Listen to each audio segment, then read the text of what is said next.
Hey guys, this is Caleb with Second Son Woodworks, and today I'll be building some shelves out of pine plywood, metal piping, and a little bit of blue pine for the edges. Let's get started.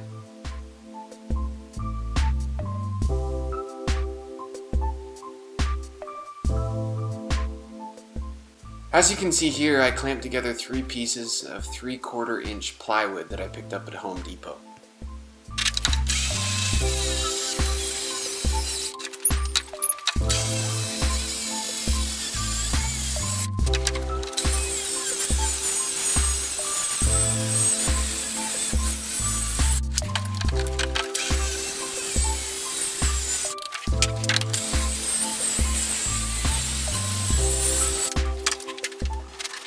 After cutting these pieces down to approximate length, I went ahead and moved them over to my table saw to cut them down to the width of my closet.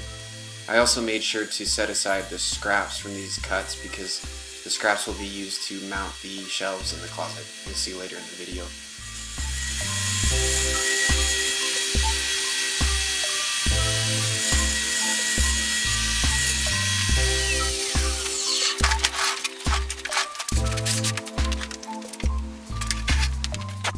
After that, I took each individual piece of plywood and cut it down to the final length. Each piece will be a different length because I wanted to have the shelves staggered, and likewise there was a corner that I had to cut out in order to have it fit into the closet.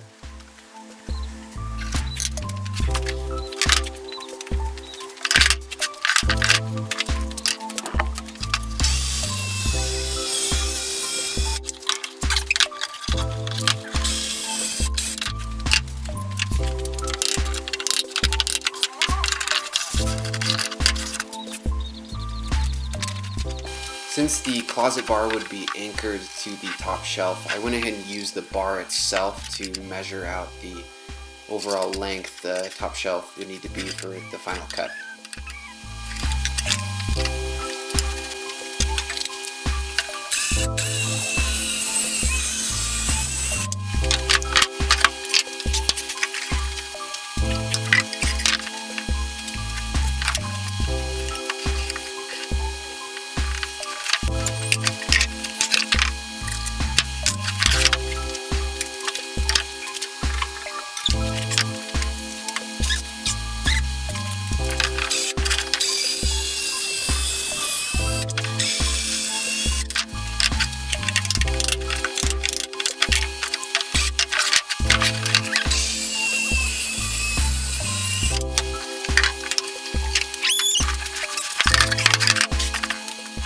The measurements for the shelves can vary depending upon the size of your closet, so just make sure you take some good measurements.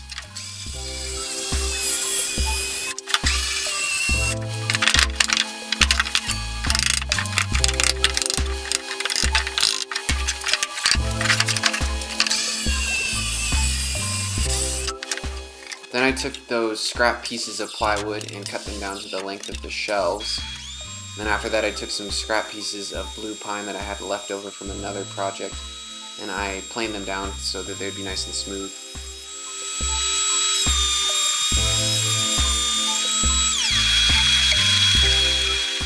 After that I cleaned up my shop and then started packing everything into my guest room for the install.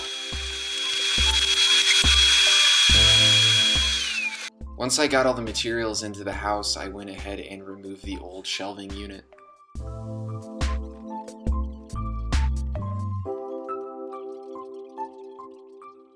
Then I took the first shelf and flipped it over upside down to install the first floor flange.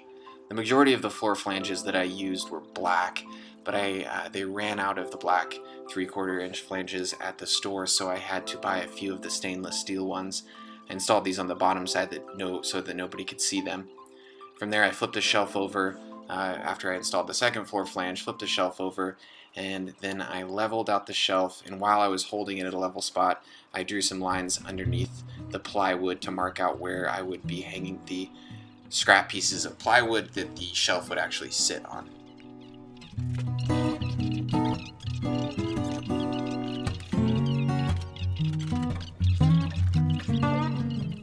I made sure to check the level of these pieces of plywood to make sure that the shelf would be sitting nice and flat back into that space.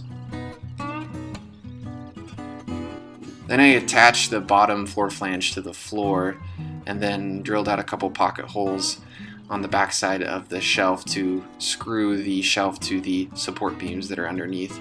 And then I went ahead and moved on to the next shelf, and I pretty much just did the same thing, but I kind of had to drill over the top of some screws that were popping out from the previous flange, and you'll see later that I have to caulk in the kind of void between the flange and the shelf. And I just kept moving up the shelves. The first two are the same length, as you can see, and then the third one is going to be kind of staggered to the back, and then the top one will be the same length as the two on the bottom. And the reason I did that is because I had 3 long pieces of the plywood in the shop, and then I had just 1 extra scrap piece that would work as kind of the back set shelf.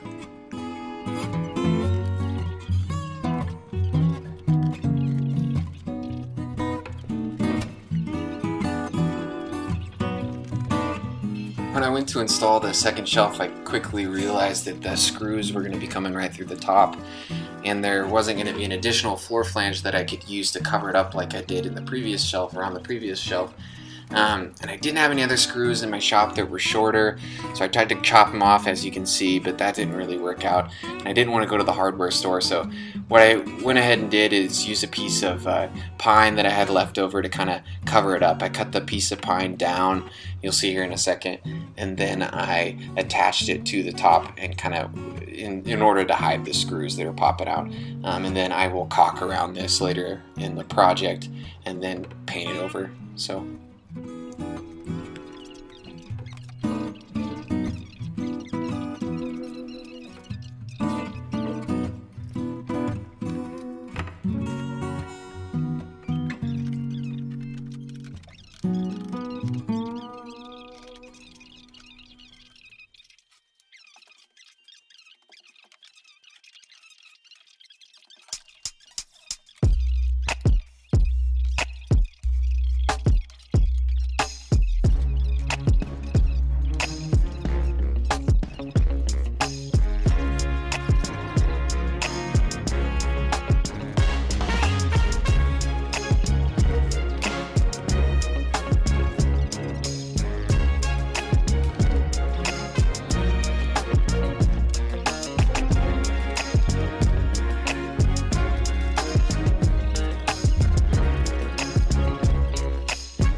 One thing I will mention is that during the process I didn't screw the supporting plywood beams to the studs in the wall because I did enough screws that I figured that it would hold it with the pipe.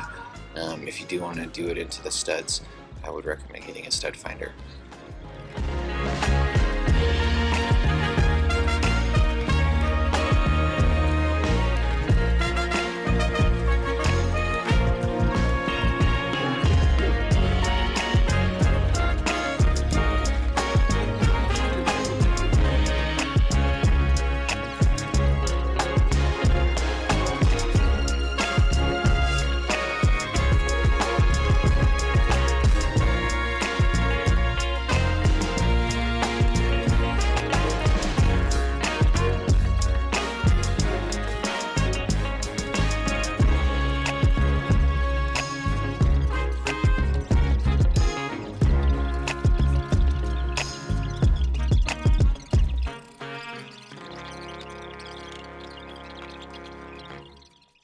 When I went to install the bar that would serve as the hanger for your clothes in the closet, I had to smash some cuts of the pine plywood or pine that I had left over in order to make a surface that the flange could attach to. You can do this in a different way if you'd like and make it a little bit more clean, but I was a little bit in a rush, and so I went ahead and just decided to do it this way, and then I'll paint it and caulk it after.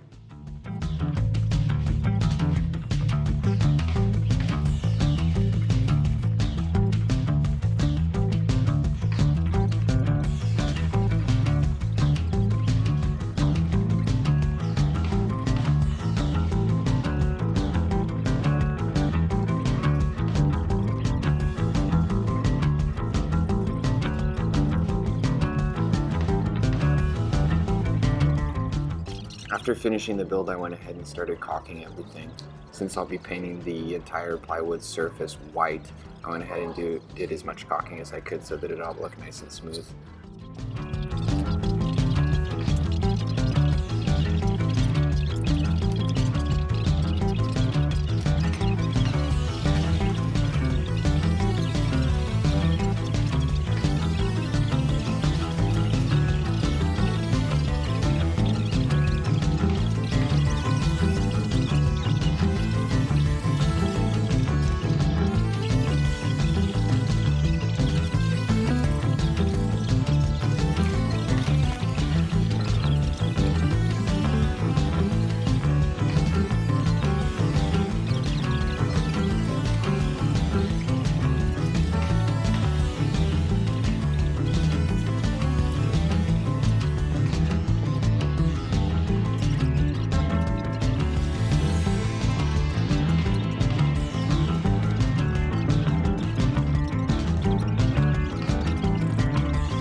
As you can tell, this caulking took a lot of time, but I wanted to make sure that everything was nice and smooth before I went ahead and did the prime and paint.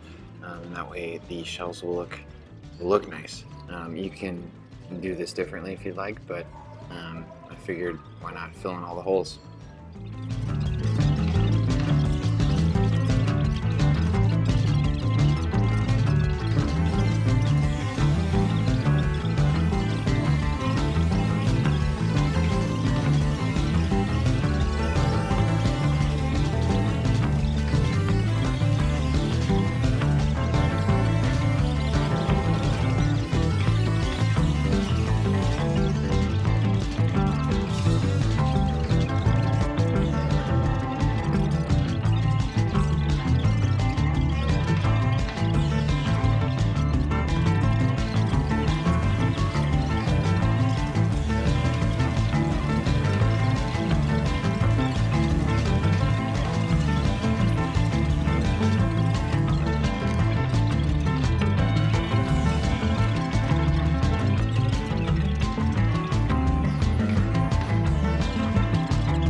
After finishing the caulking, I went ahead and grabbed my house vacuum, did a little cleanup, and then I laid down an old curtain to do the initial painting. I used Kills 2, a water-based Kills primer, to do the first layer of paint.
After finishing the first coat of primer, I went ahead and taped off the floor flanges and started to do the regular coat of paint.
After finishing the painting, I went ahead and took some leftover blue pine, about 3/4 inch thick, that I had left over from some slabs that I used in another project, and I used these pieces to edge out the pine plywood.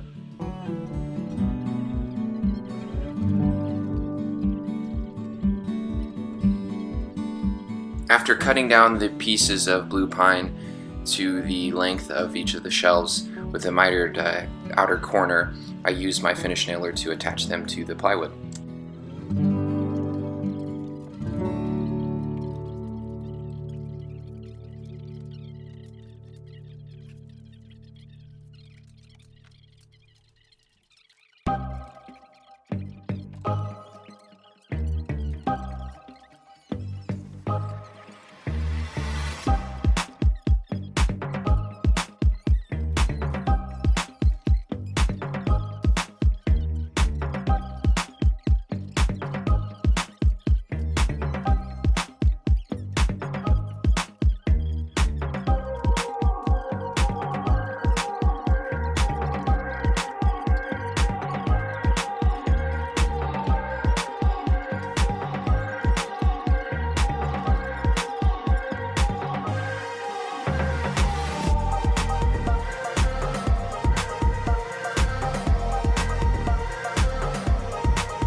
Once I finished attaching each of the pieces of blue pine, I tapped in the nails so that they would be flush with the wood, and then I used some wood putty to fill in their holes.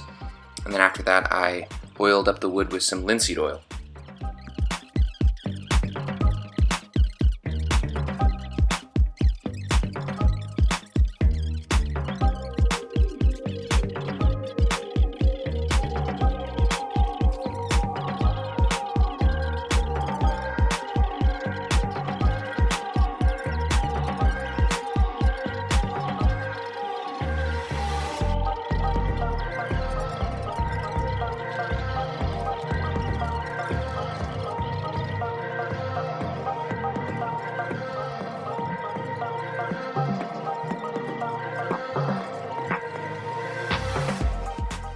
After oiling down the blue pine, the project is complete. I'm really excited about how this turned out.